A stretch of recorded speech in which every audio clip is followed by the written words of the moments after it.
Welcome back, everyone. So before we dive into things today, I just want to say thank you to everybody who follows the channel and hope you guys are really enjoying the content.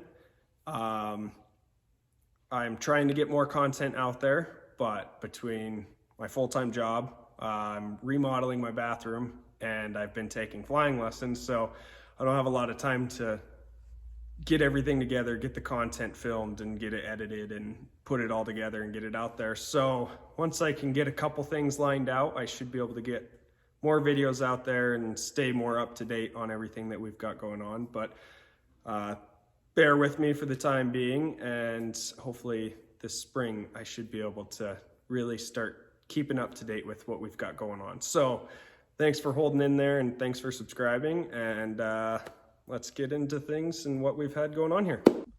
So for starters, this 57 is still hanging out here. We got the rims in for it, and Kevin is buttoning up some interior on a 55 right now. And then that is just about all that's left on this. There's some chips and stuff that the guy wasn't super pleased with on the front clip when he brought it. So Jake is gonna take the chrome off, take the bumpers off. You can see a couple little paint chips and fixes here and there and on the hood. The guy just wants it to look uniform everywhere. From the doors back looks really good, but up front it's just little eyesores that he's not super stoked about. So Jake's gonna strip it down and spray the front clip, just get that all cleaned up. And then this one can get out of here and the guy can start driving it around. He's very excited for it, but we just had a snowstorm anyway, so everyone's kind of holding off on driving their stuff right now. Next up is the Oldsmobile. Guy had it painted and then brought it into us. We put an engine in it, a tranny, an LS engine. I'm just finishing up the exhaust right now. So with these moving rear ends, it's a little more difficult than the C4 suspension, because instead of having the bat wing that comes straight across and it's solid, you can go up over the top of it. You have to make sure you have clearance with everything. So as it's hanging down here, just want to make sure that it's not going to go up and hit the exhaust when you drop it down and when you're hitting bumps on the road. So I get it to clear everything. Got good clearance in here. There's good clearance along the rear end here, so it's not going to go up and hit along there. Shock's not going to hit anything. The spring's not going to hit anything. So it takes a little bit of finesse, but get it out the back here. I think these originally had the exhaust dump out the side, but with the bigger motor, they have a little more sound to them, and that just gets really obnoxious driving down the road. It's just blaring in your ear the whole time, and when you bring it out the back, it dumps all that sound behind you, so you don't have to hear it as bad. It still sounds really good, but it's not obnoxious when you're driving it all the time, especially if you want to use it as a daily or a summer car. So got it really nice and tucked up next to the floor and the drive shaft. It's got headers.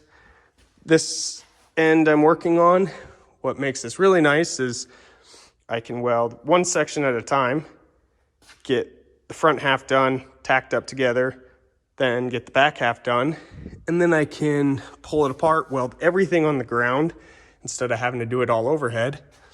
And then when I put it back up in here, I just have this little piece to weld and the one around the header. So everything's easy to weld up solid when you're done. And then I get my hangers bolted on and get those welded, and then everything's solid. Make sure there's no rattles, make sure it's not hitting anything. And so by the end of the day, this one will be good to go, and it can get interior as well. On this side, we've got a couple frames that we got to get put together. This one's for my dad's 64 Vet. He got the frame taken out from underneath that last week, and so it's going to get put together, but this one's up next. So once the Oldsmobile comes off the hoist, this one's going to go on the hoist, and everything's going to go in it. So this guy has a 55 Chevy convertible that he's building, and that's the only difference in the frames. The wagons, the 2-doors, the 4-doors, all of them are the same except for the convertibles. They have no structure in the top, so they weld in this big X frame. It's huge, it's bulky, but stiffens everything up so you don't have any fail points. So get that one all put together and then get it delivered. He just bought a Trans Am from a guy that lives around here, and somebody just picked that up the other day. I did some exhaust work on that and we got it running good. So one more out the door after that. This one is getting painted this week. It's gonna go over to Jake. I got a couple little holes to fill on the cab over here. I didn't realize till sandblasting when I pulled this nasty piece down that there's a couple little pinholes up in the ceiling. So I'm gonna get those covered up and get a couple little things welded up along the dash here, and that should be ready for paint. And we've got this pickup over here. It's been sitting for a little bit. I took the wheels off before we went to swap meet a couple weeks ago, and the customer had them powder coated black. They were that bronze color, but the black just kind of brings the whole truck together. It's got the black top, and now it's got black rims. It's got black boxwood. And so we were waiting for a couple things to get powder coated on that. I have the front bumper mounts done, but I need to mount the rear still, and then along with this one as well. Just got the mounts painted today, so I can put those on there. I got the front one on there. This one here, a customer he got a frame and engine, everything. He had the cab, so he took it home and did a lot of the work.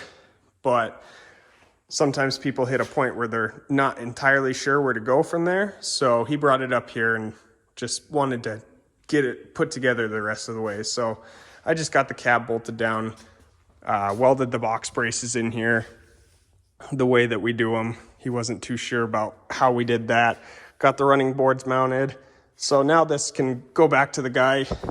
Kevin's gonna do some carpet in that, some interior on it. So guy can get this back. It's up and running and start driving it pretty soon here. And he's super stoked about that. So, but back to the green one here. It's got an LSA in it. So this is gonna be around 600 horse or so. Like I said, the front bumper mounts are right there. I just got to get them bolted on and then build the mounts for the rear bumper, which is right there.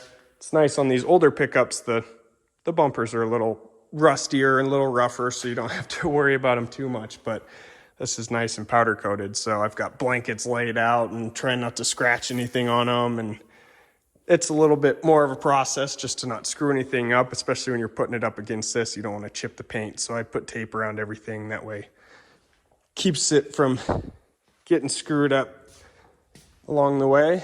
We're waiting for lug nuts here. That's why the wheels are looking a little crooked. We didn't have black lug nuts, and he just wants everything to be darker instead of having chrome popping everywhere. So just fit the theme of the truck. So we had to order some black lug nuts to go along with these because all we've got is chrome right now. But that's about what we've got going on this week in this shop, at least. There's a few more projects in my dad's shop down the road, but trying to get some stuff out of here and clear it up and get some room in here for some more summer projects that we've got coming up.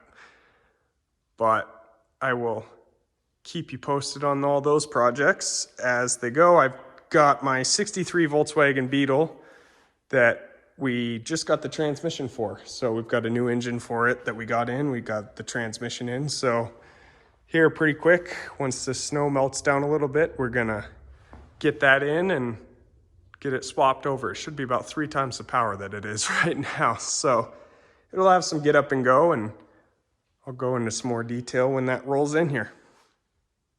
Again, thank you guys for subscribing. If you haven't already, please don't forget to do that. Turn on notifications so you can be the first to know when a new video comes out. And next week, we're gonna get that bug in here and get it tore down. Hopefully, isn't a big job. There's about 4 bolts holding that motor in. So should be a pretty quick swap, but tune in for that and we'll see you guys next time.